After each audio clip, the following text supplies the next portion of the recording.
अस्सलाम वालेकुम। ये जी साढ़े जावेद अंजुम साहब ते हेड मास्टर साहब इन्हीं कोई दो चार अपनी गुजारिशात नरतोपा वेलफेयर सोसाइटी ने सामने रख सुन जी मास्टर जी। बिस्मिल्लाहिर्रहमानिर्रहीम। सारे भरावां अस्सलाम वालेकुम। मैं जावेद इकबाल अंजुम हाई स्कूल नरतोपे तो अर्ज़ करना भराओ तुसा ना बड़ा शुक्रिया।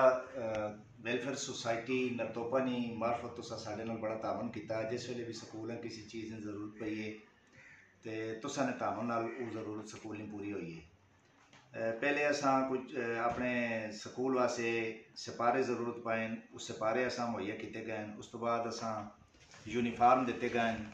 कुछ इनामात जिस वेले सिलसिला शुरू हुआ है इम्तिहाना ना, तो उस वेले इनामात की गल आई है, तो उस वेले भी वेलफेयर सोसाइटी वाले अगे अगे आके काम किया है। फिर खिलाड़ियों वास्ते असा कुछ चीज़ा ज़रूरत है जिसने साड़ा ग्राउंड बने उस वास्ते पोल ज़रूरत है। एक टेबल टेनिस का मैच असा बनवाना है, वो सारिया चीज़ा प्रोवाइड की गई। अज एक जनरेटर साढ़े वास्ते आई बड़ा देरीना मसला है साड़ा के बिजली चली वजे तो पानी का मसाइल पैदा हो ने, चूँकि तादाद ज़्यादा न टोपे ने। तो अज जनरेटर भी असा मुहैया कर दिता गया है। बहुत बहुत शुक्रिया जी, बड़ी मेहरबानी। हुण अर्ज़ ही करना कि अगो सर्दियों का मौसम पे आना है तो ज़्यादातर साढ़े को गरीबा ने बच्चे पढ़ने, तादाद है बहुत सारी। तो मेरे अपना एक एस्टीमेट में लाया जरा उसने 80 तो 100 ने करीब बच्चे है जिन जड़ी यतीम उन्होंने लिस्टा मेरे को पईन लिखे पैन बच्चे।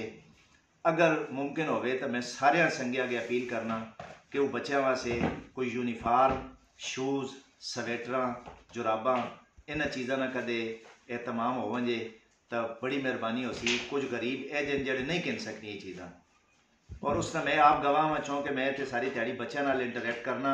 तो इन्होंने गरीबों अगर हुण तुसीं कोई सहारा बनना चाहते हो तो ये नवंबर का महीना है, सर्दी शुरू हो गई है, तो बच्चों वास्ते ये चीज़ा अगर प्रोवाइड कर दो तो मज़ीद मशकूर हो सा इंशाअल्लाह। तुसा जज़ाकल्लाह जी, बढ़िया। अल्लाह।